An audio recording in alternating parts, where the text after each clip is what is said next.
Hi, this is David Thibodeau, and I love the Mike Hanson Archives. Absolutely.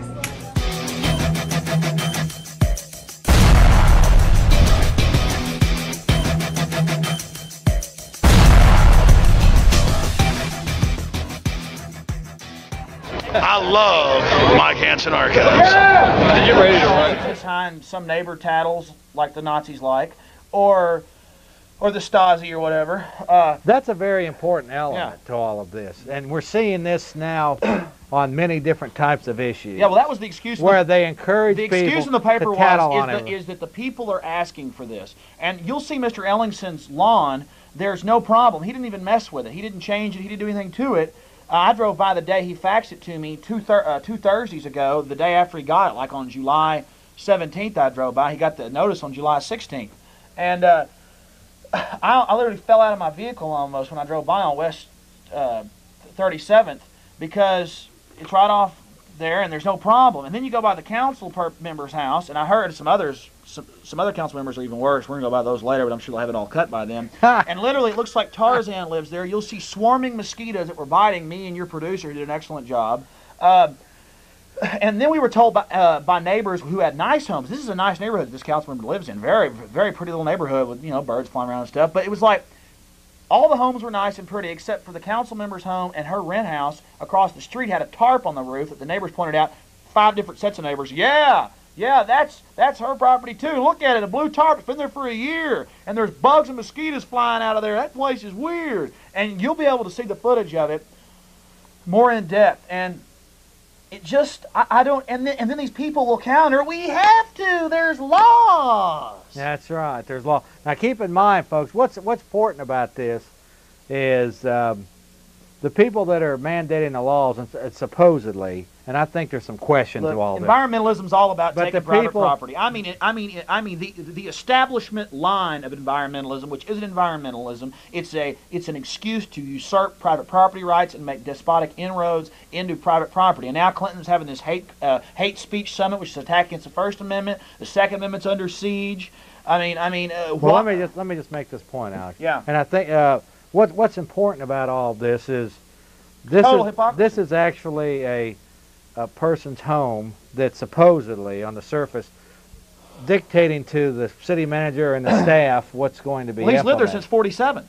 No, I'm talking about the footage that we've got coming up here. Okay, and their house, the council member's house, as we will see in the footage, is 100 times worse. Is worse than the fella here that's being targeted. Oh, and there's also a derelict vehicle with vines and this is a residential neighborhood. This isn't the country or something where you'd see this. It looks like a car that was left in the Amazon rain basin. And you can be sure that it's got vines curling around. And you can be sure that they're watching. Oh, now listen. Now listen to this. Now listen though. Here's the thing that we need to make the most clear, and that is that no one's saying, folks, I don't want to get into a dispute with anybody on this subject and whose house is worse than whose house. But that's not the government's business. This is the essence. Yeah, this is the essence of the problem. When you allow huge bureaucracies to dictate, they grow. What goes on with what our retirement should be, what our livelihood should be, how we should control our private property, how we should drive our cars, own our cars.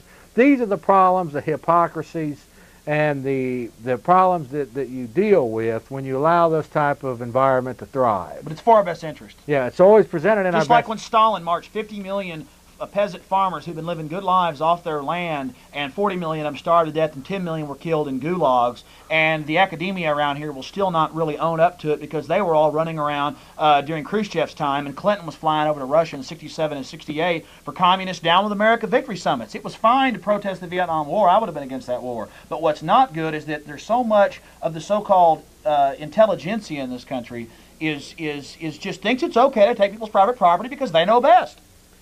And that's, and the essence, again, and once again, folks, the essence is not focused upon, and we've kind of got this going on down here in ACAC. What are you saying, producer? With this, we're going to play the tape and then backward. Okay, let me just make this point. It's kind of like what's going on down here at ACAC. We're seeing this business with this commercialism deal now where everybody's watching everybody's show, and hey, he's doing commercialism. They're doing commercialism. They're doing commercial. It's meant to take energy out of the sale. That's exactly what it does, and this is exactly what, if you allow this type of totalitarian system to be implemented, a divided house cannot stand. Right, and this is what they're doing. In fact, they're going so far now, and this is going to be the third time I say this, because this is one of the very key elements to all of this.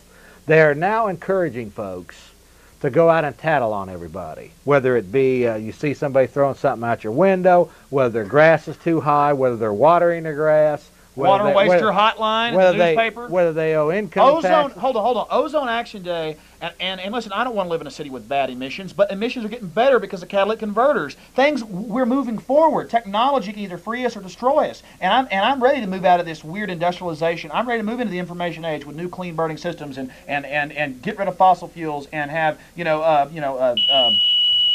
solar power and hydroelectric power. And I'm ready for people to have self-sufficient farms if they want them. Let's do it through education. But instead, people on the street will just, everybody that I talk to, if they do have something to say political, either it's I don't know nothing about anything and I don't care, or it's rainforest is going away. We've got to give up some of our property rights to save it. Do you think giving up your property rights here in the U.S. is going to save the rainforest? It's all a big lie of the foreign banks that now could own and control our government. And that's a fact. That's not a conspiracy. That's how the world works. And so this whole thing is raising the consciousness of environmentalism. Isn't about raising the consciousness about the environment. It's about getting us used to, oh, it's for the environment. I'll lay down. I'll do what you say. It's religious. It's cult-like. That's the very key. The fact is, folks, if there is an environmental problem, the last people you want to entrust to fix it are the same ones that have been in control of the system for the last 70, 80 years. It's a con job, folks. It's a con job. Big governments destroy the environment. There's no question. From China to Russia. I mean, look at Russia, the worst country for environmentally in the world. Nuclear reactors in lakes, toxic chemicals, things falling apart, corruption, crime out of control. That's what it gives you. KGB running the country, murder, death is the name of the game. If you want that, that is the shake and bake policy of history. You let thugs get in, you let them whisper in your ear. These nice little goody two-shoe bureaucrats that really believe in what they're doing, these upper level ones, they'll be brushed aside once they usher in this utopia every time. You mean this new world order? Yeah, then the gangsters that they've employed to push us into submission will turn to them and say, now that we're in control, by the way, let me mention, I'm in control. I'm Joseph Stalin. See, here's the I'm whole. Mao Zedong. I'm Adolf Hitler. Here's the whole thing, I'm Pol Pot. Before we get to your piece here, it has to be reminded, folks, time and time again, that the international bankers, and this is what it's all about. It's not about environment. It's not about crime. It's not about the kids. The international bankers are funding They're not bankers. They're international criminals. Political parties. They're international criminals. Old money cliques of the crime. They're largely in control of the mass media. They're old gangsters. They're in control. Rockefeller, in the world religion circle, and they're also it's a known fact that the Rockefeller Foundation, all these foundations are funding that have created and financed the world. In fact, the World Wildlife Fund is linked to Prince Bernhard out of the Netherlands. And then the Dutch Rothschild Company. Or actually, no, it's not that. They're a bunch of Prince Philip. Yeah. It's the Prince Philip. That's the husband of Queen Elizabeth. Right, but the thing is, folks, he's a Malthusian and believes all the dark and brown people should die, but then he funds all these so-called liberal environmentalist groups like Green Shield with Gorbachev running it, and they've been given a naval base at Presidio in San Francisco. And this has happened. It's been in the mainstream press. Ted Turner goes out to these big summits. I mean, this is happening. They have these operatives in here in our country. They want our private property. They want our labor. And they devise schemes. This is the way the world's always run. Why are we not standing up now? The bottom line is this, folks, and you have to repeat yourself so many times, Alex, because the enemy repeats their brainwashing so many times. The fact is, folks, all the issues that are coming to you, no significance. It's not, well, but I mean, yeah, mostly no significance. But the conditioning, that type of information, it's not about the guns. It's not about the kids. It's not about the environment. It's not about the CIA shipping. It's not about crime. But the CIA shipping. It's about international bankers, crime rings, right? Who are in control through the IMF, through the World Bank, the International Bank of Settlements, who create finance governments, who are financing governments, devising ways to conquer and control the masses. That's what it's all about. That's what it's all about. And that's why about. they're in power, because they're ruthless, they're bloodthirsty, they have propaganda ministers, they pay off the university heads with hundreds of millions of dollars of grant money to individual big-time universities from Harvard to UT, and they're just spouting a line of slavery and socialism. And you can always jump on the bandwagon, just submit, just jump on the government tit, be a good bureaucrat, and you'll go to the top. But the problem is, at a certain point, it gets out of kilter. And the government right now is 52% of everything. So imagine a dog and a tick that it's dragging along beside it. It's bigger than it. I mean, this economy is very vibrant because there still is some freedom left. Oh, yeah, but Alan Greenspan says we're in good shape. Yeah, and we had to have that interest rate hike, which is around the way tax Alex, increase we actually got to knock this off because this tape, now this footage, folks, is this is hypocrisy, and then we'll take y'all's call. This was done yesterday, and it's, what, 30 minutes? Yeah, it's about 30 minutes. No minutes more than 30 minutes. It's about 30 because minutes. I want to take some calls. Yeah, we haven't taken any calls all night. And I want to thank your producer for doing a good job. Okay, with that, folks, one more time, let me mention, I want to thank KFIT Radio for sponsoring in part this program. And Alex, as I mentioned to James and John that were here earlier, I appreciate your efforts. Hey, thanks to your producer. We're going to continue to expose. Listen, we're fiery. We argue. These guys are like because cockroaches. We're patriots. We're not like them, where we all go to these big Renaissance festivals and these globalist summits and decide how to rip people's lives. We get up here and argue and debate, and I appreciate the fervor that you bring to the discussion. Let me mention, Alex, that these guys are like cockroaches. Oh, yeah. You know, they're hidden under rocks, and the thing that's going to defeat them is continue, that light of truth. But there is no truth. Continue to move that rock. It's just like they said on Discovery Channel on a show about these conspiracy theorists that are all that are all in the Ku Klux Klan. And blue M&Ms have uranium in them, we think. That's what you think, according to the media, the Osprey Statesman and Discovery Channel. Something that was on there is this professor, this lady from Georgetown, I forget her name on there, your producer, Mike, showed it to me, and I'm going to put it on sometime, or he may. She goes, what these militias and people and these right-wingers, well, not right-wingers, that's just a term they throw out, like Hitler said Jews. Yeah. Hitler said they're Jews. Everybody said, oh, they're bad. They're right-wing. They're Christian now. They're bad. Here in America, it's just a buzzword. She said they think there's good leaders and bad leaders. They don't understand that there's just leaders and that there's pragmatic world policy. See, that's a Neville Chamberlain type attitude, the prime minister that let Hitler take part of Europe. And I wanted to say to her, oh, so Stalin wasn't bad, Hitler wasn't bad, Mao wasn't bad, the British Empire hadn't done a lot of bad. These people, they try to sell us that nothing counts, have no morals, have no set destiny. That way they can push you around. Okay, now let's get to the piece, folks. Here's the bureaucracy, folks. Here, this is a local story. And it's got the nice. Now, will the people be able to understand what's happening? Oh, they're going to understand totally. I mean, the audios will explain what's happening. Yes. There was a lot of interference in that neighborhood with the wireless mic, so I did some voiceover on parts. But what it is that this man, Mr. Ellingson, we did a story last week. He got sent a deal, but this isn't the story this week. He got sent a deal saying $2,000 a day fine. We're already going to go ahead and fine you. Here's the deal.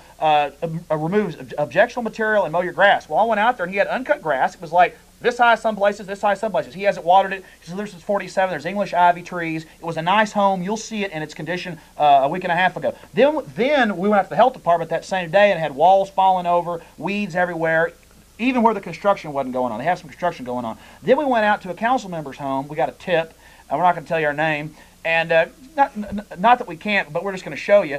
And it just total hypocrisy. Anybody, and then the statesman countered last Thursday and said, "Oh, this is so needed." Well, statesman, I want you for crimes. Yes, and the children. I want you to counter this, statesman. Let's do it. All right, here we go, folks. We'll be back in about 30 minutes, and we will take a few phone calls. Good job, Alex. Yeah, thanks, Jeff.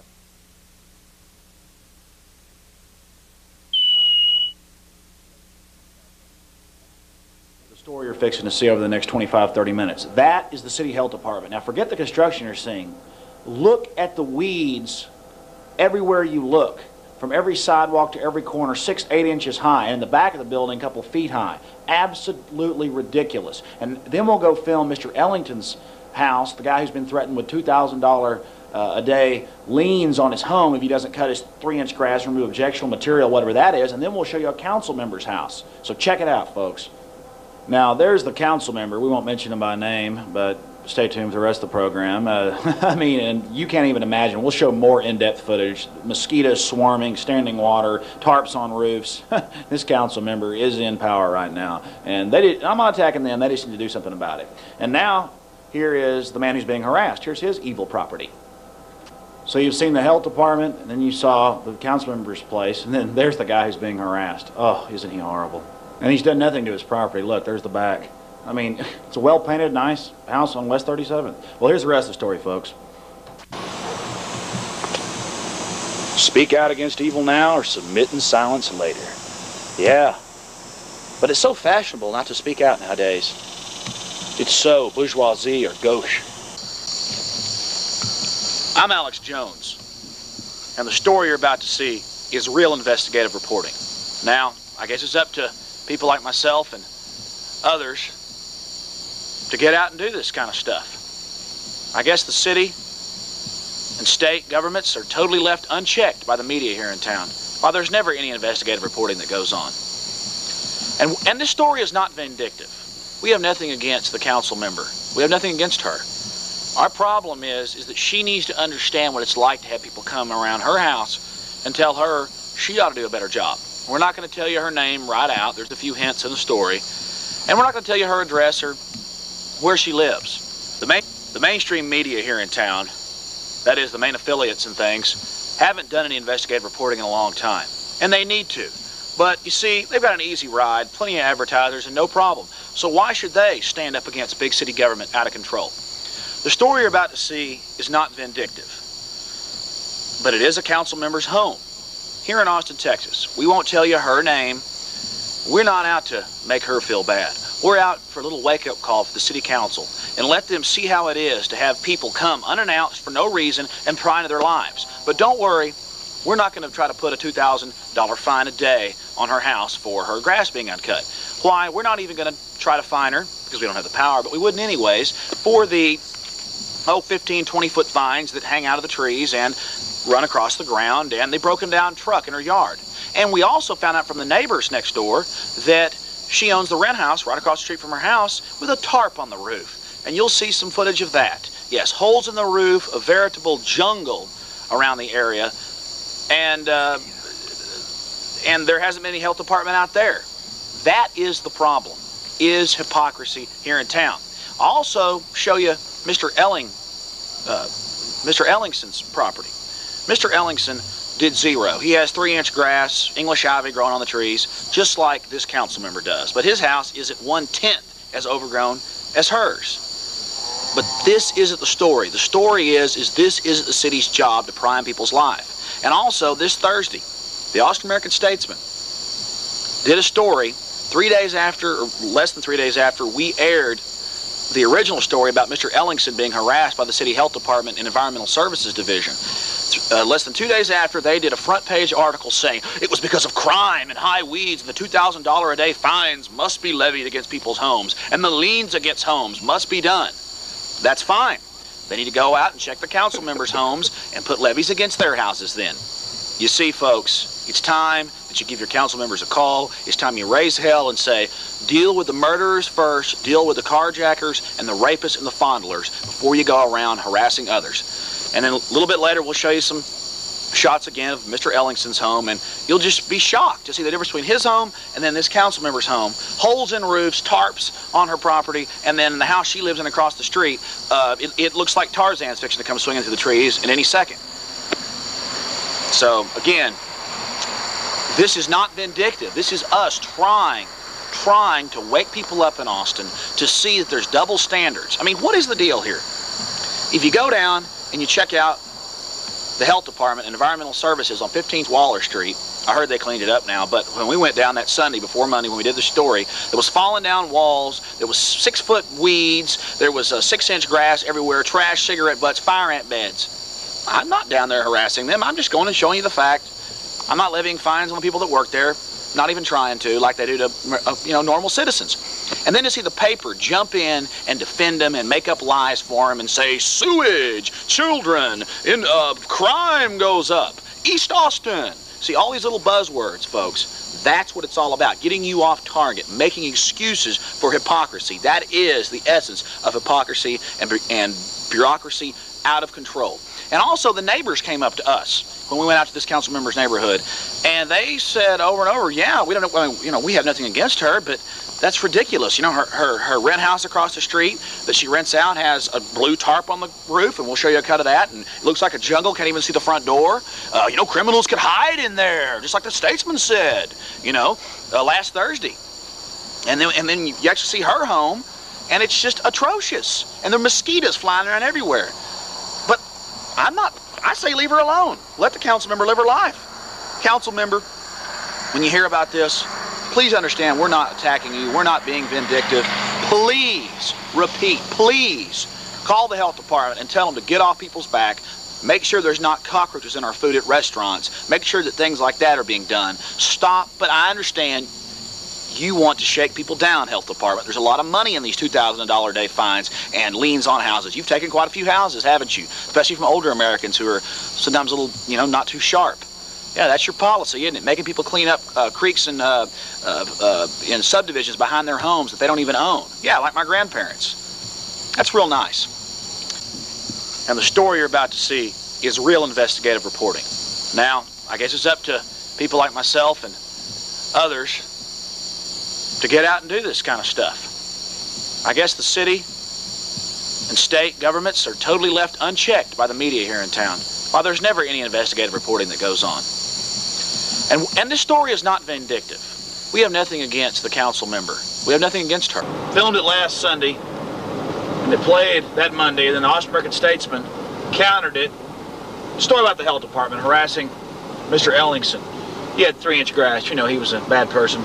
Lived there since 1947 on West 37th. Then I got a hot tip, and we're just going out here to check it out, that a city council member out here in South Austin lives in a house that doesn't look bad, but it's overgrown. And we don't contend that that's even our business or that that's a bad thing. But we're ferreting out hypocrisy. Not that the city council member, we're not going to say her name, is engaged in hypocrisy, but that she might need to know about the hypocrisy that's going on with the health department, which everyone who saw the show last week saw they had walls falling down, overgrown 6-foot weeds, 6-inch grass everywhere, cigarette butts and garbage. So right now we're going out to this city council member's house just to check on the report. So we don't go check things out first. We just go check it out, do the story, and if it doesn't look like a good story, we don't do it. We're fixing to find out. We're fixing to see how hypocrisy is here in Austin, Texas. And we're not going to tell you their address. We're not going to tell you the city council member's name. I'm sure enough people who know the city council member will recognize, friends of hers. We'll just say that. And yeah, this is no attack on the person themselves. It's just to let them see how it feels. We're not coming to levy $2,000 a day fines like the city does, the Human Health Services Department, Environmental Services, Human Health and Environmental Services Department, like they levy $2,000 a day according to the, last Thursday's Austin American Statesman. It's very needed. It's for crime and things. If you've got grass over 3 inches, the criminals all come. And so we've got to punish these people. So we're going to see if the city council member needs to be punished. Why? If the grass is over 3 inches or any little dead spots, we're going to immediately call the health department and notify them of the evil that's going on. So again, we're out here ferreting out dangerous criminals, thought crimes, brain crimes, and environmental crimes, all equally important. Now people getting their throats slit and the crime that's running wild in the streets, well, and the carjackings and the rapes and the fondlings and things, we're not really going to worry about that because that's not hurting Mother Earth. We're only worried about the evil behavior that's going on. So we'll get there in just a few minutes and we'll check it out. We'll see if these reports are true.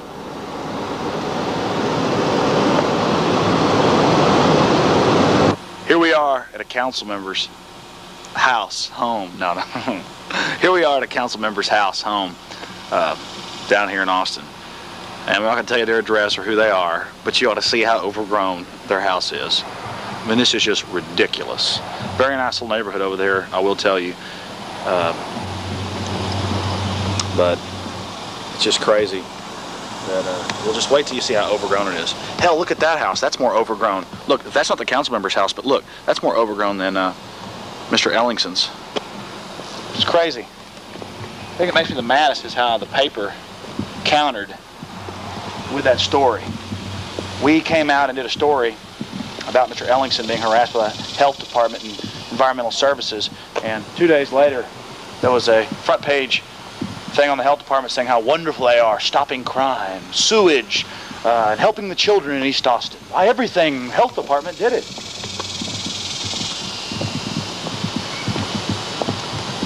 Here we are, folks, the right-wing evil. Look at it. This is a council member. Now, we should probably slap up some footage later of Mr. Ellington's and show you that this is 10 times more overgrown than his property. Selective enforcement, selective enforcement. And we're not attacking this council member. We're just saying, hey, maybe they should know about the hypocrisy in the city that they run, that we've elected them to protect us from their own minions. Even the driveway's overgrown. I mean, look at that. And folks, the camera can't even catch what's going on in this yard. And it's not our business. We don't care. I don't think it's a problem. But the statesman does. The health department does. They agree $2,000 a day fines for non-compliance. Better take their home. Better bulldoze it. Out of control. Out of control. It's best. Absolutely out of control. I think I ought to go up there. Well, anyways, we went out there, and I don't know how to explain it. You should have seen it with your own eyes. The council member owns 2 houses on that street. The one you're looking at right now is supposedly where the neighbors told us she lived. That's where the hot tip told us she lived, and then we checked it out, and that is where the council member lives. And we asked 5 different neighbors. They all said, oh, yes, the council member lives there. Then they pointed us to the rent property across the street. I don't mean to laugh, but it looks like you'd see a great macaw parrot or something flying through, or Tarzan. It's unbelievable. Totally overgrown. You can't even see the front door. And it's a nice neighborhood. You can see the neighborhood there. I mean, she definitely has the worst properties in that neighborhood. We drove around a few streets, and it was just unbelievable. It seems like bureaucrats are all the same. I mean, they'll tell us how to do everything. When you go look at them, they're slobs. And I'm not knocking a Zero-scape yard, but in a few minutes we'll show you Ellington's property. The guy that got they threatened him for $2,000 a day fines. Now look at that. She owns that property. That's the rent house across the street. Holes in the roof. They have a tarp over it. You can't see how the wood's rotting. And I wish we would have got a bigger camera shot of the entire property. There must be a little trail to the door. It's unbelievable. And you'll probably see me laughing and making a joke out of it right here.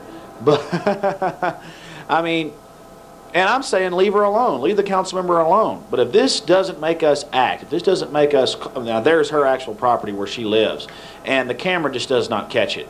Unbelievable. And the air was just swimming with mosquitoes. I was being bit on the head and on the back of my neck and on my hands. When I was over at Mr. Ellington's house for about an hour and a half talking to him last week, we first did a story. There was nothing. There was no bugs. He had healthy cats. Didn't see him scratching. Had a beagle dog. He's an old semi-retired arborist.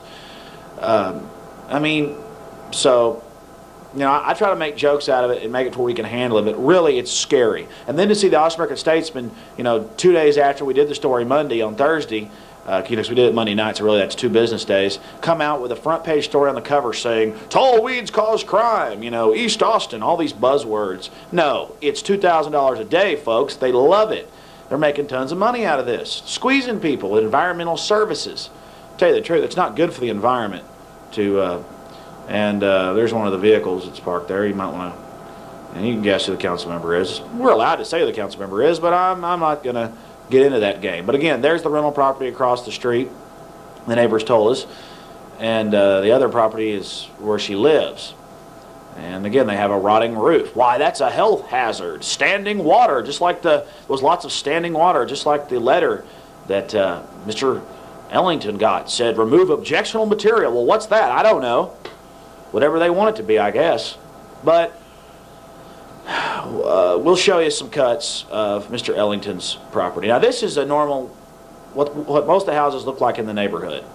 And then there's her yard next door to one of the other houses. So there's one of your council members again, folks, showing us how to run things. Broken down vehicles. We didn't want to get on her property, but you could see the vines were wrapped around the antenna on the vehicle.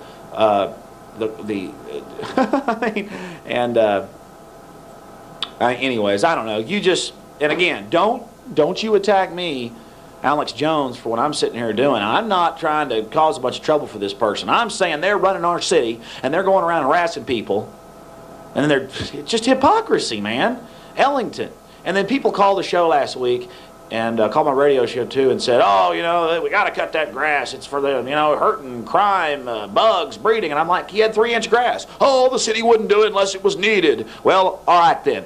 If Ellington's land's bad, then get over their city and put liens against her. $2,000 a day. Their own. Well, last Thursday's Osburg Statesman had it in there. $2,000 a day is needed. It's important to keep us safe. Yeah, safe from what, you know? I don't know. I'm not going to ramble anymore. Here's Mr. Ellington's house. Check this out. And see the difference between her properties and the council member's properties and his property, where he's lived since 1947. Here's his property there, and he did nothing to it. That's exactly how it was. I drove by 3 or 4 days before we did the story and saw it, and the grass was uncut, unwatered. It was like 3 inches high and had dead spots in it, like any other, you know, place with a lot of trees. And the place was well painted, nice indoors. I didn't see a tarp on the roof or anything, a danger to any children or anything. And the house you see in front's where he has some renters, some nice English guys who are artists who live over here. And then you can see his art, and then you can see Mr. Ellington, older gentleman's arborist work shed. And there's some of his evil right-wing cats. Those are actually his cats, and he's got a dog. And oh, he's also got a parrot back in his 2-story little house in the back. Lived there since 47. Actually built those houses himself. His wife died. So that's what's going on. Actually, his wife died, so moved out of that house a long time ago and rented it. Kind of sad to live there. And you can just see the problems that he's been causing. It's obvious that he's bad. And you can see and there's the arborist, little trailer. They give him a little bit of trouble about keeping that there. See, maybe if he was just like Goodman and became I'm sorry. Maybe if he was just like some of the people in government around town, nothing would happen to him. Maybe he would just be left alone. I don't know. Maybe he'd just be left alone if he'd just give up and quit working and not have that bad trailer with some plants in the back, you know, that he has to go pay the landfill to exorbitant prices to dump. And here's the backyard, just the complete evil. You can see some lumber where he does a little bit of carpentry, and you know, he didn't even straighten up before we came over. That's just the way it's been. There's the terrible long grass, just the worst thing I've ever seen. It was a little bit taller in back. It was probably 4.5 inches tall in back. And see, we're not hiding anything. We're showing you the back. And those tarps were not put up just because we came out there. He'd had tarps over his lumber for a long time. There was holes in the corner of the tarps. They'd been there so long. And there's his vehicle. You know, just a bad man trying to live his life. There he is. God, he's got to be stopped. Oh, man. And there we go up front, being bad people, you know, just causing trouble, hurting whoever we can. And in a few minutes, I'll show you the health department. We went out to the health department after we were here, and as usual, didn't even go check it out before we did the story. We just went out there to the health department, and it was just in disrepair. So that's where Mr. Ellington lives. Ellingson, excuse me. Very bad. Oh, no, Flower from when his wife was alive. Yeah, he's got to be stopped. Lived there since 47. Terrible, terrible, terrible. Look at the freshly painted house, you know, just. And there's the letter he got on July 17th. We were on the story by the 25th, and by the 26th, and the Statesman had countered by the 31st with a story about how, you know, it was all East Austin, it was all crime, it was all broken sewage, every buzzword they could think of. And then it showed some couch at a. But there's the little citation threatening liens on his house and $2,000 a day fines, which they do routinely. In fact, I just heard of a story we're fixing to do of a guy who's been charged $500 a day, and he's going to fight him. And you see where the city's involved and environmental services involved, the Constitution ends because it's always an emergency. And everyone agrees in town, and our consciousness has been raised about ozone days, and it's just, we've just got to do it. It's an emergency. It's a crusade against evil. It's got to be done. Well, let's go. I'm here with Charles Roland Ellington over here in central Austin, right off Guadalupe Street. And he lives at 407B West 37th Street, Austin, Texas, 78705. And thank God people like him are still willing to stand up. Now, I was shocked when I met Mr. Ellington at a Patriot meeting talking about lower taxes and less government regulation, you know, bad things like that. And later he faxed me some information that the city is harassing him, the Austin Health and Human Services, Travis County Health Department, Environmental Health Services Division. They have piles of junk in their backyard. We went in his backyard, and there's nothing but a stack of lumber covered with a tarp. This is his private property. This is America, and I want you to film the grass here. There's nothing wrong with this grass. It's zero-scape grass. That's what the environmentalists beg us to do. It's cut. It's clean. There's no problem. It's not some millionaire's home, but it's a nice central Austin home that I would be proud to live in. I really like the way these neighborhoods look. So that's what we're talking about today. We're talking about how there is selective enforcement. And then I was shocked to find out that Mr. Ellington, Mr. Charles Roland Ellington, has in the past gotten onto the city about some of its out-of-control spending and has been an involved citizen. And so that's something that I find to be very shocking. Mr. Ellington? Elling's son. I really appreciate you having the will to stand up to what they're doing. How did this all start, and in your opinion, why are they doing this? And if you'll note that the expansion in the blue pages will give you the blues by the volume of increasing phone numbers supplied for city services. That means harassment extortion centers. That's about the size of the matter. So you exercised your constitutional right. You've gone to city council. You've written letters. You've made phone calls, and now you're being singled out and being harassed for no reason. That does seem to be, cause and effect reason. It does seem to be prudent. Well, we're not going to invade the privacy of inside your home, but I was just inside there with you. And it's a very nice place, no big deal, almost like a little country house. How long have you lived here? Since May of 1947. How dare you, you evil carpetbagger. We've got to get you under control. Well, before this city usurpation of micromanagement, the cockroach syndrome. The cockroach syndrome of micromanaging all facets of a citizen's life.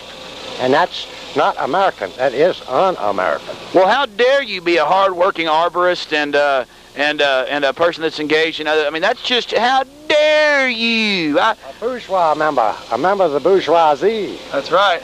Yeah, you're out of control. We've got to stop you. We've got to... So, this little loving letter right here, I'll just read part of it. Austin Health and Human Services, Travis County Health Department, Environmental Human Services. That's gangsters calling themselves service agents. 15th Waller Street, Austin, Texas, 78702. If you want to get in touch with them, we'll put up their number during the show. You want to call and tell them how much you appreciate them harassing older, hardworking citizens here in town. Their phone number is 469-2015. That's 469-2015. And their fax is 469-2030, and we'll give that out later. Now, it says, this is an inform you that a condition in violation of ordinance or state law exists on property located at 407 West 37th Street. And you've said you're a tough guy, you're willing, you don't mind people knowing where you live. If they want to come by and see the evil property that you live on, see, I came by before you, when you first faxed me this. And you told me that since then you raked up a few leaves. That's all you've done to straighten up the property. And it's still shocking to me. It's your property. That's not the argument. You should be able to do what you want on your property unless you've signed a homeowner's clause. And as far as I know, over here on 37th, there is no homeowner's clause, is there? To my knowledge, I don't recall one. Well, again, sir, how much have you been involved in politics? Why are they singling you out for selective enforcement, as we know the socialists do? My verbal voice sounds like a frog down at a deep well, and it carries so well, they remember it. Now, don't forget, folks, that we did this story, filmed it Sunday, played it that Monday, and then by the 31st of that Thursday, the Augsburger Statesman had countered, saying how wonderful the health department was, and this was needed because of crime and sewage and all this. I didn't see that around Mr. Ellington's. I don't think his 3-inch grass was causing a problem, and I think him not watering helps conserve water. But past that, so the footage you saw at the first was when we went out to a well-known council person that's been reelected, and they had tarp on the roof, vines, grass everywhere, mosquitoes flying around, 15 times worse than Mr. Ellingson's property. Now I'm going to show you the footage that we went and got that Monday of the health department. And again, we didn't go check this out at first. We just went right out to the health department and checked it out, and they were worse. So what we found is all these bureaucrats that are out telling us how to live, they're all 10 times worse than the most average home in Central Austin on West 37th. So stay tuned for this, and then in a few minutes we'll be back to the main program. Hi, Mr. Ellington. I could see that you've lived here, what, since 1947, you said? May of that year. May of 1947. And look at these nice trees. It's nice. It's pretty. Real small when I first came. Yeah, and there's pretty English ivy growing here in the trees, and you've got a nice shield around your tree over there to keep it healthy.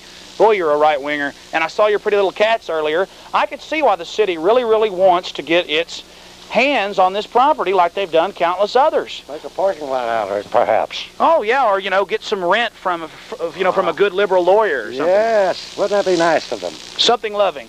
Yeah. Well, again, we've seen the right-wing evil. We've seen how much trouble you're causing. I'm sure them sending you these letters saying they'll put liens on your house if you don't comply with their terrorism, whatever that is. I'm sure we're going to all be safe. Women on the green belts will be safe. People in their cars will be safe from carjackers, all because they're harassing you. Yes, I mean, it's fantastic. Things are backwards nowadays, says they. Well, we were leaving Mr. Ellingson's place in less than 150 feet from where he lives, right in the middle of the street, some giant potholes. There's some behind us and some in front of us. Let's drive up here back and look at them. See, the city won't even wipe its own nose, but it'll abuse older people in town and force them, terrorize them into giving them more money for their bureaucrat behavior. See, all the money is going for bureaucrat salaries. It's not going to actually do the work of the city. Now they have to force us to do everything. Here, let's see the loving potholes. Right here, folks, on the Jeff Davis Show. Here we are, just right down the road again, and look, they're telling him to mow his yard when his grass is 3 inches high and he hasn't mowed it, when this kind of stuff's going on. About a 6-inch deep pothole. And there's more down here. So ask yourselves, what kind of country is this? Well, that's the truth of it. All they do is harass the citizens, push the people around. We're losing more and more of our personal rights, and they're making despotic inroads into private property while at the same time not taking care of the essential services. You see, they dangle essential services in front of your head. Oh, you want the potholes filled. Oh, you want the EMS to have radios, don't you? See, they pay for the essentials last and pay for all their greed and strange bureaucratic behavior first. This isn't an attack at your average bureaucrats, government workers. I'm talking about the people that are under the control of our federal government that want to pay homage to them. Here we are at the loving, caring city. Austin Health and Human Services, Travis County Health Department, Environmental Health Services Division, down here on 15th Waller Street. And look at all the weeds over there. Look, it's worse than, much worse than Mr. Ellingson's ever was. By that air conditioner, look, that's 6-inch grass. Oh, I'm going to take the city building if it doesn't fix it. We'll have to put a lien against the city building for Mr.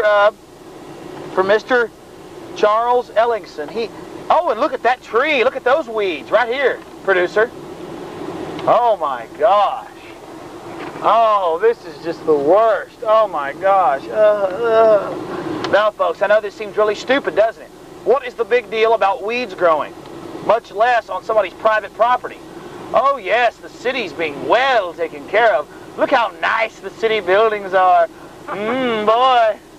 Always built nice. You can always trust government buildings to be built nice. Yes, I don't see any flowers growing like there are at Mr. Ellingson's. Here we are, 15th Waller Street, at the health building. Yes, this is where little terrorist activities are launched from in abusing the citizens of Austin, people that pay for their homes, like Mr. Ellingson, who's had his home since 1947, owns his home outright. They can't stand that. Look at it. But it's this power. Look at those bureaucrat notebooks and things up there. Think of all the wonderful harassment that goes out of this little mobster building. Words and pictures can't describe. You have to be out there at the health department and just see how run down and messed up it was, with trash on the ground and thousands of cigarette butts and weeds growing up everywhere and walls falling down. It was just really depressing. And again, from council members to the health department that does the citations, $2,000 a day for not having your grass cut if it's over 3 inches. It's out of control. It's hypocrisy. Council members, do something now. Something scary about that letter was it said objectionable material. Well, I mean, they had trash all over the place and cans laying around the ground and just piles of cigarette butts and diseased-looking birds hopping around. I mean, that's not, and I don't, nobody's faulting them. Why are they faulting, you know? And then the paper comes in after we did that story and comes in defending the health department. They're shaking people down, man. They're shaking them down. Plain and simple.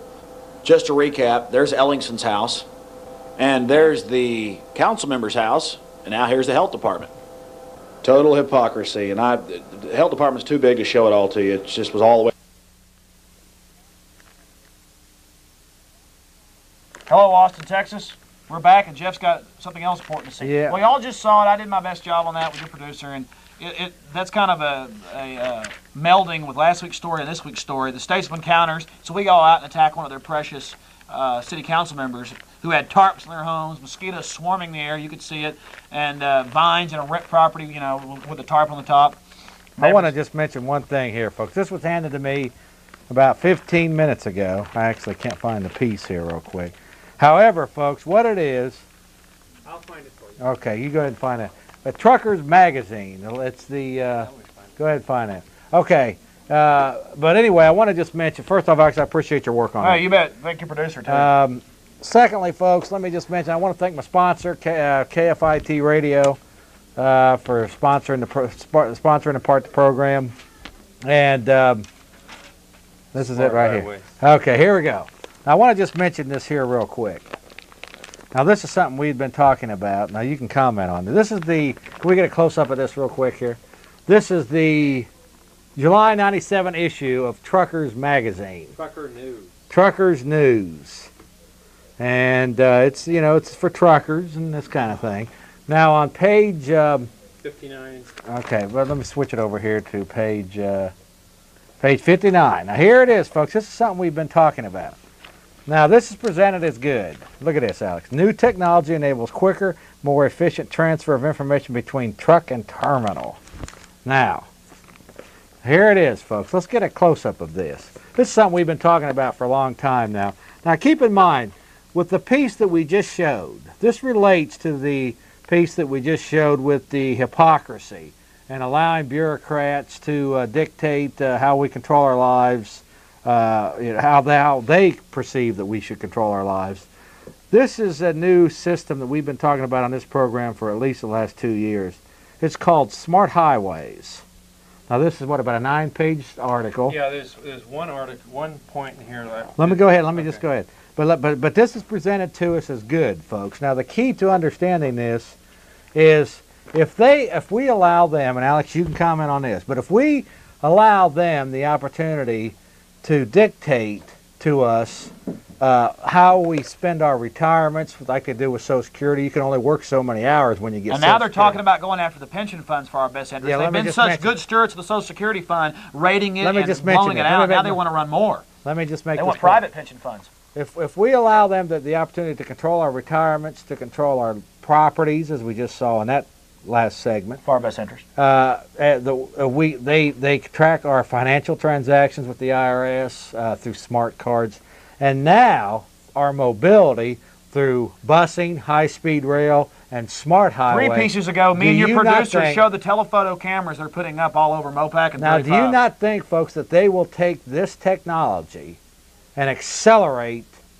their tyranny? Their power grabs. Their power grab, yeah. Their property grabs. We've already got all Let's the power. face it, folks. This is technology being used in a negative sense. Well, the thumb scanners. Now, of course, this Truckers to buy and News, sell within 5 years. Their plan is. Okay, we'll take some quick calls.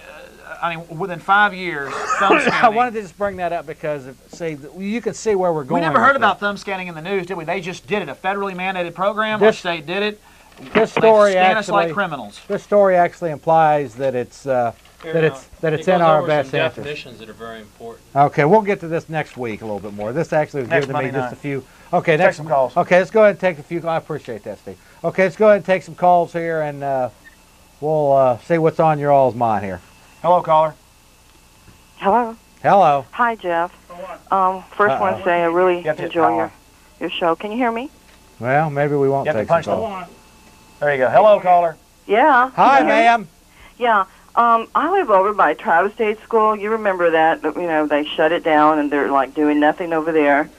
And it's not really relevant to what you've discussed tonight, but I want to tell you that pay-as-you-throw bullshit is bullshit, because I'm out over at Farm Road 969, and my recycling doesn't get picked up. I've been out here like 5.5 years. Because all this so-called recycling is all about kickback socialism for these rich recycling companies. You know, they double. Wait, hold on. Let her go ahead. They cut the rate. We're running out of time. They cut pickup by trash in half. Then they doubled the rate. Okay. That's a two. Okay, go ahead, man. We're running out of time. What I want to tell you is that, you know, I talked to the people at the recycling, office, and I have some schmuck over there telling me that he doesn't want to talk to me anymore about it. And I'm telling him, well, I'm one of the first founders. I'm in my 40s now, and to me, that was important then. Well, he's above you. He's got more money. You know, he's got some power over you. He's Man, let me ask you: do you see some of these things that we talk about on this show happening? Oh, absolutely. What's your first name, ma'am? It's Chloe. Chloe, that's a pretty name. You can call either comment line. We may do a story on that. I'm going to start doing stories every week on Jeff's show and on my show. I mean, my show's on Wednesday and Thursday nights. I'm not sure if I'm going to get my series, if I get a good series slot. I may get a good series slot down here. Yeah. The only other point I want to make is that only when I call the mayor's office, and that's been through 2 mayors, you know, we're in the 2nd mayor now, in the last 5 years. Turkey Watson? Turkey Watson? Yeah. Well, as soon as I called him, I mean, they got out here real fast, but it really sucks that I should have to call the mayor's office for them to do their job out here. Well, I'll tell you what else is let me just happening mention is something to you, all these Chloe. companies that the city hires to cut trees and things, it's a scam too there. It's all kickback city. Let me just mention something to you, Chloe. This is the problem of allowing a big brother government the power to do this. They're putting up cameras, they're thumb scanning. Let me just mention, how they manipulate these processes doesn't really matter. What matters is that they force us to participate. Right. That's the problem. That's the whole They thing. get us used to following their orders. And it's nothing but lies. That's Nothing but lies. That's Thanks, right. guys. Yeah, Bye-bye. God bless you, dear. Okay, next caller, you're on the air. Real quick here. Hello, caller, on the air. Hello? Okay. We lost the other Yeah, let callers. me go ahead and, okay, let me go ahead, Alex. Go ahead. We got just about a minute some to go here. Well, I'll put up my comment line if your producer wants to do that. People have any ideas for stories, I mean, your producer, I'll do it with other people. And I appreciate, Jeff, the job you do, how you bring real diversity to television programming every Monday night from 7:30 to 10:30 p.m. And again, there's my shows for the next month and a half. I don't know when they'll be on after that. On Wednesday night from 7 to 8:30 p.m., and I'll be airing the story again. That's Wednesday night from 7 to 8:30 p.m. And then on Thursday nights from 9 to 10:30 p.m. right here on Channel 10. And look, folks, I didn't go out to attack this council member or the health department. It's them out bullying people for 3-inch grass. Let me just mention and these water waster hotlines and all this other BS has got to stop. Environmentalism of the establishment is not environmentalism. It is fascism. This is why I think it's an important story, because it's a local issue that people can grab onto, and they can see how we're being bullied by these mechanisms. You got it. That's why we should support Access Television, because I'm going to start doing these stories every week if I can. And I got some stories in the works that are secret that, with your producer, that are going to make this look like chicken feed. Let me just mention, folks, first off, we've got some other stories coming up to the fun. We're going to call them the fun break, and we're scheduled to do them with Joyce Isaacs at 1300 a.m. on the dial. And we've been talking to her, our producer, and we're hoping to do some more stories with Joyce. And with that, folks, I appreciate all the calls. I appreciate, well, we didn't take any tonight, but that's only okay. a couple. I want to thank my sponsor, KFIT Radio, one of my sponsors, 1060 AM, and Alex Jones, keep up the work, my friend. Yeah. And that's about it, Austin. God bless you. And if people want to see that story again, this Wednesday, 7 to 8:30 p.m., I'm probably going to play it again. And guys, if you can't think for yourself, you're either a prisoner or a slave. Speak out. God bless you, Austin. Don't let them number you like cattle either. Jeff Davis Show. We're talking with Dr. Joel Wallach, who has a video here. It's called Dead Doctors Don't Lie. And some interesting claims on the video. I want to just mention that the average died, and you're sitting here in a cemetery and it says died. The average age of medical doctors in 1993 was 57.6 years. Maybe you I'll let you introduce yourself. Okay, thank you, We Jeff. can get into that. Okay, that's fine. I think the thing that makes my background a little unique, Jeff, is that I'm a veterinarian as well as a physician.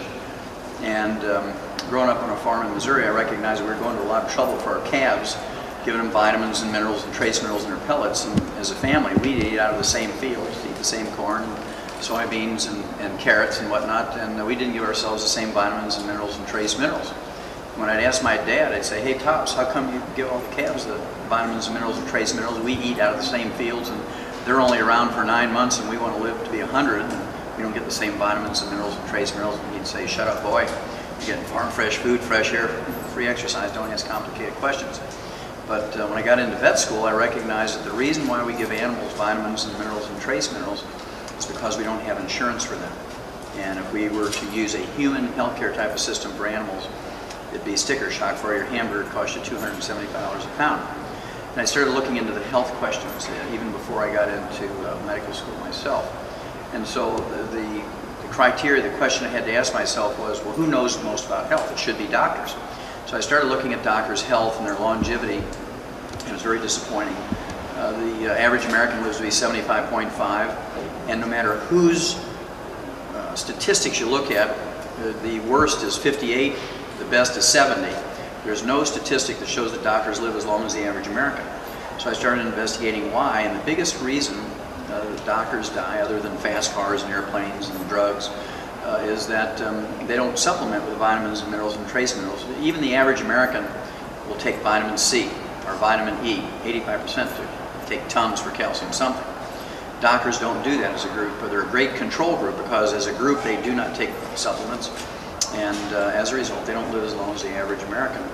And so that's the premise of that tape. You don't want to listen to doctors when it comes to health and longevity. If you have a broken bone, they're great for putting pins in, but as far as giving you advice on nutrition and health and longevity, they just don't have any training. You don't get 30 seconds of clinical nutrition in medical school. I went on to become a physician. I practiced up in Portland, Oregon for 12 years as a family practitioner. I used everything I'd learned in veterinary nutrition on my human patients, and it works just as well in people as it does in animals. And I have a book out, which we didn't bring, but it's a bestseller. It's called Let's Play Doctor.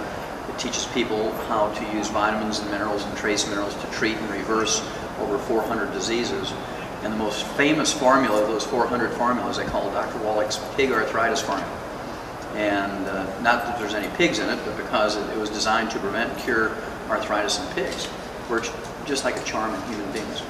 And it's very simple. It's like a little cake recipe. You can make it home. It's 5 ounces of calcium-enriched Minute Maid orange juice. It's a ½ ounce or 6 to 12 capsules of the gelatin for the chondrite and sulfate for rebuilding cartilage and bone. And then 1 ounce of a liquid colloidal mineral, if I may, which is derived from plant material. Dr. Wallach's Virgin Earth Colloidal Minerals contains 77 minerals, 60 of which are known to be essential. This is derived from plants as opposed to ground up rocks, so it's 98% available to you.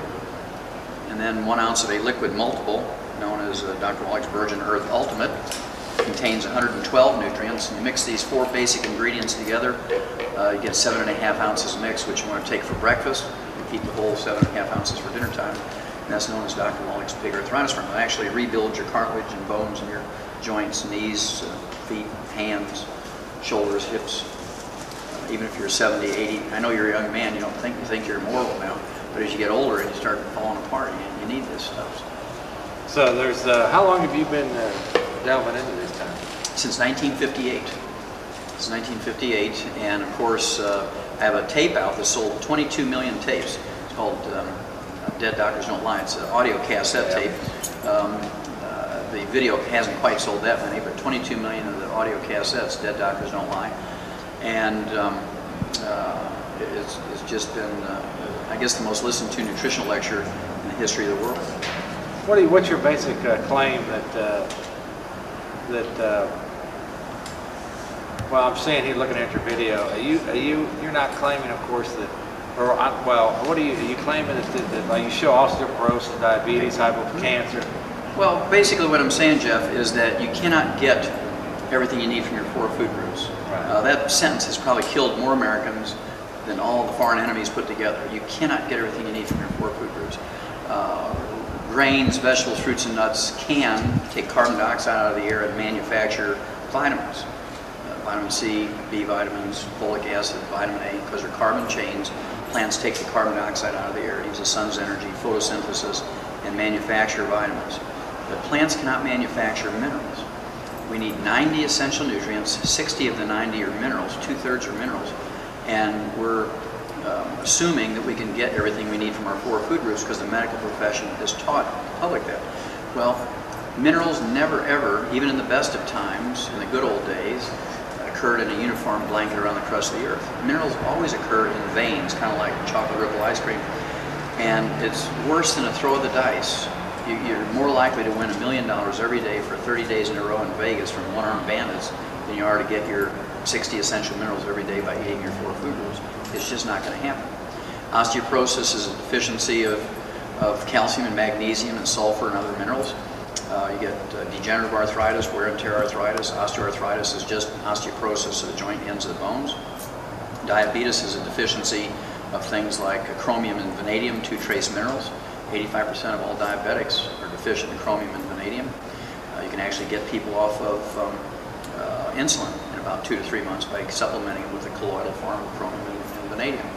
High blood pressure is due to a calcium deficiency, not by eating too much salt. And so you can actually reduce your risk of cancer up to 85% by just taking in 250 to 500 micrograms of the trace mineral selenium. And doctors won't tell you this. They say, well, when you get cancer, we'll give you chemotherapy. Well, let me just ask you a real question. And where do you have any particular theory or research or investigation as to where all of this misinformation where it began? Right, where all this began. Well, it's very simple, Jeff. During the turn of the century, during the 1890s and 1910, the family physician was kind of an extended member of the family. He'd stay overnight at your house, deliver the baby, he'd chop wood, and this guy was really interested in helping people. He wasn't there to make money. If you couldn't pay, he would take a side of beef or a dozen eggs or a meal after church, whatever it might be, for payment. After the Second World War, when doctors were elevated by the discovery of penicillin and sulfa drugs and great surgical techniques because of the trauma that they needed to fix during the war, they were elevated to more than just an extended family member, to somebody on a pedestal. And at that time, doctors stopped taking eggs and sides of beef and after church dinners as payment. And they started demanding that you pay, otherwise they send you to the bill collector. And it was after the Second World War when doctors didn't need people anymore because they had penicillin and sulfa drugs and prednisone. And so they felt that everybody needed them more than was in reality. And this is where the misinformation came at that point. It all occurred right around the Second World War. Let me just briefly here. Have you done any research like on maybe some oxygen therapies or anything of that? Oh, sure. Oxygen therapies, food-grade hydrogen peroxide, hyperbaric oxygen. Spent a lot of time dealing with these. Certainly oxygen can increase the rate of healing of anything. Athletic teams know that. They have oxygen therapy, hyperbaric chambers for their athletes. Instead of being out for 6 to 8 weeks when they get a joint injury, it's 2 to 3 weeks when they use hyperbaric oxygen. And so there's just no doubt about it. When you have a stroke, a lot of people are debilitated, 50%, 75% after a stroke. Not because all the cells in their brain are dead, but because they're in a coma. They don't quite have enough oxygen to function properly. You put these people with a stroke into a hyperbaric oxygen chamber in 30 to 40 days, 60 days, they can regain 75 to 90 to maybe 100% of their function back because the cells were never dead, they were just deprived of oxygen. What about apple cider vinegar? Have you heard anything on that? Well, sure. Apple cider vinegar is one of the old granddaddies of the home remedies. It can certainly help with digestion. You add certain digestive herbs with it, like gentian, some of the English bitters. Can enhance digestion, prevent belching, burping, and bloating, and heartburn, and things of that nature. Help you absorb minerals better by acidifying your stomach. Dr. Wallach, I want to thank you for being on Jeff Davis' program. I'd like to just mention to you, if you would, just give like a closing statement, Okay, or a sure. little bit about what you're all about here. Okay, well basically we have these colloidal minerals, we have educational materials like the tapes, we have fertilizer that's prehistoric plant material that have these trace minerals in it. We have books, Let's Play Doctor, which has 400 nutritional formulas for dealing with diseases. And they can get a hold of them if I may. Can I give out an 800 number? It's 1-800-755-4656. And they can be wholesale buyers of these things and save themselves 30% off the market price. And certainly we love to help you and help your viewers. I appreciate it. Okay, Jeff. Thank you. Thank you very much. I love Mike Hanson Archives. Okay, folks, guess who showed up to Gonzales, Texas? Old Trailer Pokey. We still look good after all these years, don't we? Yeah, right, huh? How long has it been? How long have we known each other? 35, 40 years? Since probably 1994 or 19. Yeah. That's about 25, 26 years or something. It's been a long time. Even before Alex Jones, right? Yeah, before Alex Jones. Yeah. But Pokey, as I call him, Jimmy Ritter. I was a truck driver. They call me Slow Pokey. Yeah, and his wife that taught me everything that I know about editing at the Access TV. She just passed away. How long has it been since she passed? 27 months last Monday. 27 months. Already. Oh, my God. But tell him what you're doing these days. And also, he just like me, he has done a lot of camera work for Jeff Davis and for Alex Jones over the years. Yeah. And I mean, we've been through it, haven't we? We certainly have. And you know, we're trying to get a lot of that up and running on Alex's new website. Well, it's not a new website, it's Infowars.com, but it's on band.video on his website. Bad videos, huh? Well, YouTube's taking a lot of our videos down, even though they're calling it against community standards. I mean, how can anything be against community standards on YouTube, especially 25-year-old tapes? Yeah. But anyway, let's things. catch everybody up out here. Everybody knows you out here, don't they? Pretty much. Okay, well, tell them what you're doing over the last couple of years. It's been a hard 27 since Chris passed away. Chris was the producer. It's been a hard time. I miss her. There's Gabe, There's a new producer there. Say hi. Hello. Yeah.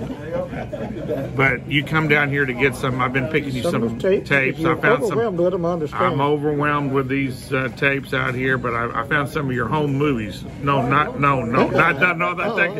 that kind of home movies. But someone knows some your kids are in their younger years. You know, just think that's 25 years ago. How old is your son now? My youngest is 30. See, mine's 35. Yeah. And my daughter's granddad is now. Yeah, and I got 13-year-old granddad. Yeah, we do look pretty good. Yeah, we look good for being grandpas. Got a rubber hose up my nose. Okay, well, we'll cut it short, folks. But what are you doing? Well, if you're giving websites out, Mike Hanson Archives on YouTube too. The Trailer Park Show.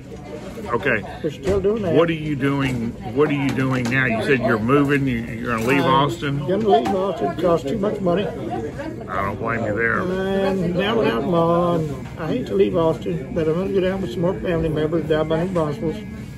We're still going to do the show online. And we've been having lots of guests, as you know. George Rodriguez was just on last week here. Last Monday from San Antonio. And we'll have a whole bunch more coming up. Well, God bless you, Jimmy. You're a good friend. And we'll see y'all next time. Right here on Mike Hanson Archives. I love Mike Hanson Archives. Oh, yeah, say that. I love Mike Hanson Archives. Well, you need to speak up a little bit. All right, God bless y'all. I'm just sitting here signing books.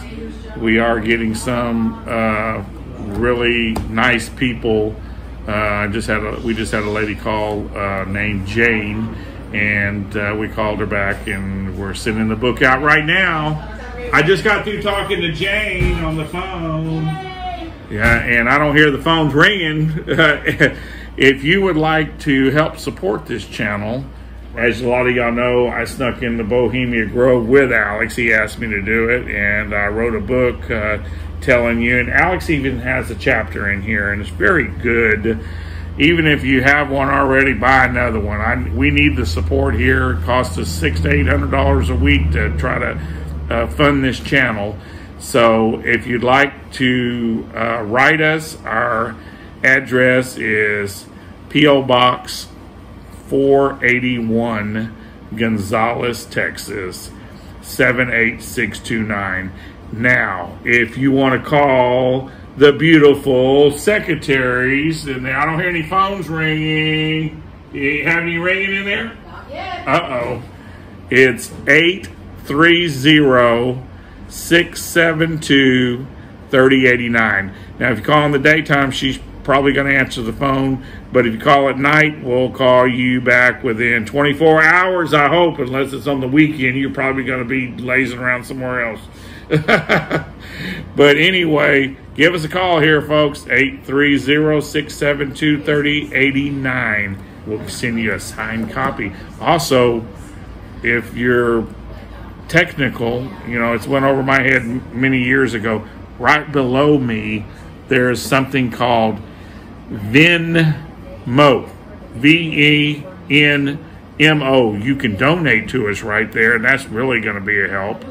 Also, I have a nonprofit that we help people out here in town, just in Gonzales, and we help them out with their electricity bills or whatever they need, food, like I said, electricity or rent or whatever. I have a GoFundMe down there, and that's Gonzales Association of Patriots. Right below down here, everybody do this right down here. Click on that thing right there and help us out there. Hello, folks. It's Mike Hanson here with Mike Hanson Archives.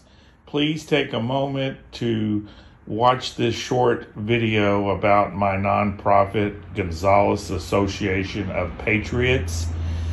Please take time to visit the GoFundMe and help your neighbor out. Anything will help us, even if it's $5, $20. If you can do more, great.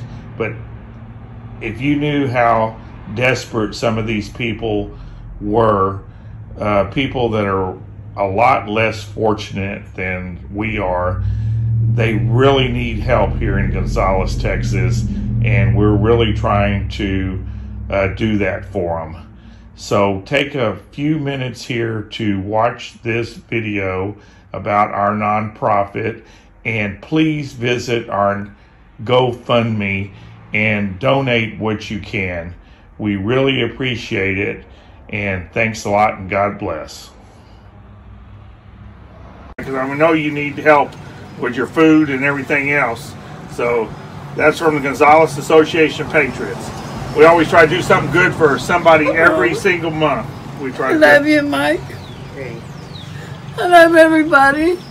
Thank you. There you go. Everybody. Buy what you want with it. Buy you something nice once in a while. I love you, Mike. Yeah. God bless you.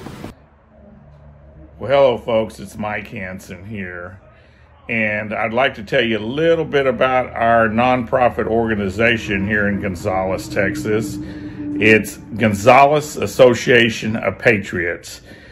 We started it back in 2016 to help the less fortunate people here in Gonzales, Texas, and there's a lot of them. People are getting their electricity cut off. They can't make the gas to even get to their jobs. So we help them along the way as much as we can. We're not that big, so we would like to get bigger and get a lot more money to help people with. And so we have started a GoFundMe there. Just look below.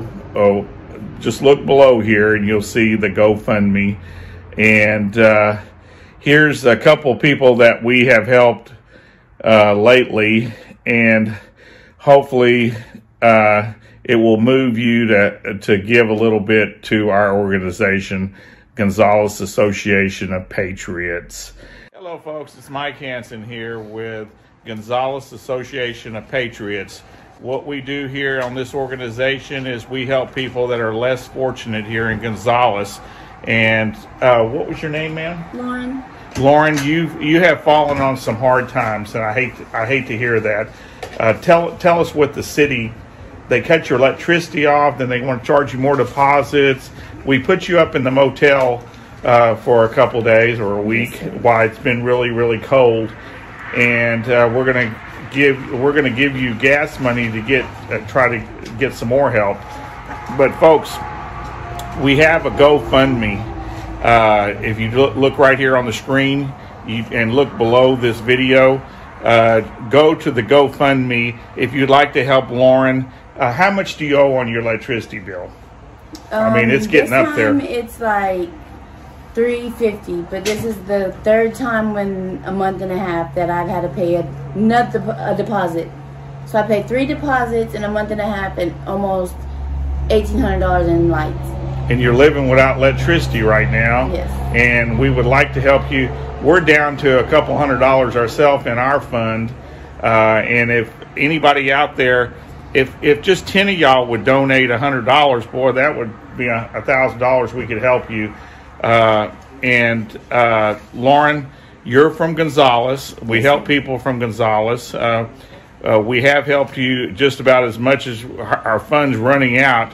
So if folks, we help people here in Gonzales. If you would just give us the GoFundMe right there, and you can help beautiful people like this out there. You're working hard trying to get, you've fallen on some hard times. Yes, sir. And then with this heart failure, it's harder to work, physically work.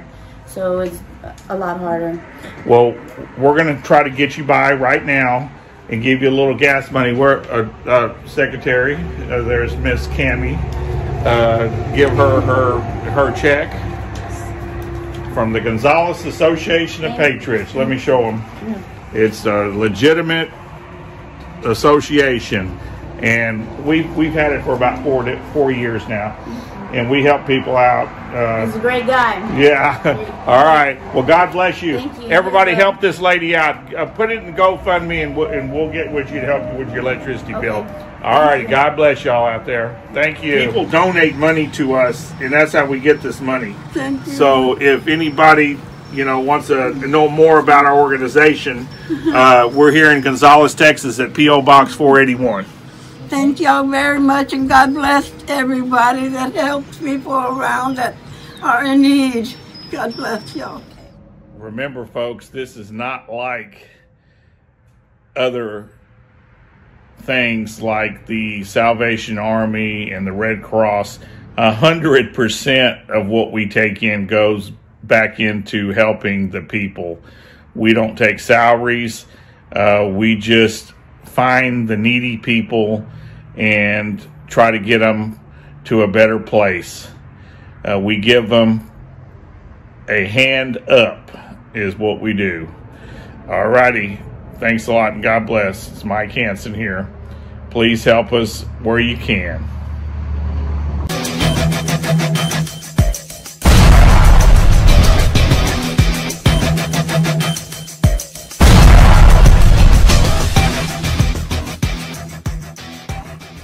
Hi, this is David Thibodeau, and I love the Mike Hanson Archives. Absolutely. Good afternoon, ladies and gentlemen. It is, what's the time, John? Noon. Noon. It is exactly noon. It is April 19th, 2022. We're going to start off with the Lord's Prayer before the reading of the names. Everybody would like to join me. Our Father, who art in heaven, hallowed be thy name. Thy kingdom come. Thine will be done, on earth as it is in heaven. Give us this day our daily bread, and forgive us our trespasses, as we forgive those who have trespassed against us. And lead us not into temptation, but deliver us from evil. For thine is the kingdom, and the power, and the glory, forever and ever. Amen. Thank you all. Let's commence with the reading of the names.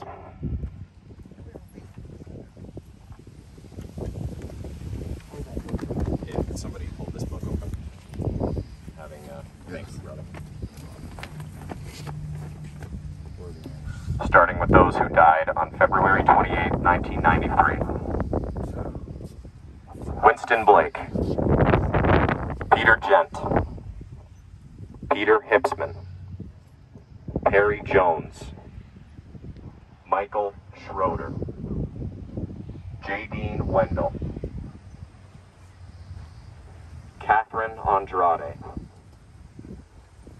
These are the folks who died on April 19th, 1993, starting with Catherine Andrade, Jennifer Andrade, Ulrich George Bennett, Susan Benta, Mary Jean Borst, Pablo Cohen, Abaduolo Davies, Sherry Doyle, Beverly Elliott, Doris Fagan, Yvette Fagan, Lisa Marie Ferris, Raymond Friesen, Sandra Hardile, Zilla Henry, Vanessa Henry, Philip Henry, Paulina Henry, Stephen Henry, Diana Henry, Novelette Hipsman, Lloyd Houtman,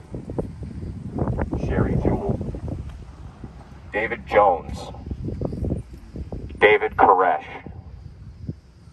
Rachel Koresh, Jeffrey Little, Nicole Gent Little, Livingston Malcolm, Diane Martin, Wayne Martin Sr., Anita Martin, Wayne Martin Jr., Juliette Martinez, John Mark McBean, Bernadette Monbelly, Rosemary Morrison, Sonia Murray, Teresa Nobrega, James Riddle, Rebecca Sapaya, Steve Schneider, Judy Schneider, Clifford Sellers, Scott Kohiro Sonobi, Floricita Sonobi, Gregory Summers, Aisha Guyarfis Summers, Lorraine Sylvia, Michelle Jones Thibodeau, Neil Vega, Margarita Joanne Vega, Mark H. Wendell. Now we will read the names of the children 15 years old and under. Chanel Andrade, 14 months old. Paige Gent, 1 year old. Dayland Gent, 3 years old. Serenity C. Jones, 4 years old. Chica Jones, 22 months old. Little One Jones, 22 months old. Cyrus Koresh, 8 years old. Star Koresh, 6 years old. Bobby Lane Koresh, 2 years old. Lisa Martin, 13 years old. Sheila Martin Jr., 15 years old. Crystal Martinez, 3 years old. Isaiah Martinez, 4 years old. Joseph Martinez, 8 years old. Abigail Martinez, 11 years old. Audrey Martinez, 13 years old. Melissa Morrison, 6 years old. Mayana Schneider, 2 years old. Startle Summers, 1 year old. Rachel Sylvia, 12 years old. Hollywood Sylvia, 1 year old. Ladies and gentlemen, thank you for joining us today. This was a shorter one. The air is very heavy at Mount Carmel this year. Hello folks, we're here on the 26th anniversary of the tragedy at Waco, and we have Miss Sheila Martin. First of all, Sheila, tell the people on Facebook who you are. Somebody that might not know you, I doubt it, but you never know. and then what happened to your family, just real quick. Well, I came to Texas with a husband and 5 children. Then we had 2 extra children when we lived in Palestine. So when we were here in Mount Carmel, it was a family of 9, and all the family members that I brought with me to Texas. And that was what year was that? 1993? 1985 when we came to Texas. 1988 when we went back to Mount Carmel. They were living in Palestine, Texas. And all the children that I had when I came here to Texas. You had, how many children did you have altogether? 7, but 5. We had 5 children when we came to Texas, then we had 2 more once we came to Texas, 1 in Palestine and 1 in Waco. So we ended up with 7 children, but the children that I brought with me have all died. The 2 that are still remaining, they're now 30 and 33. So I know they're old now. When my kids were little, they used to play together. They even came to my house when they were like, what, 5 years old? Yes, very young.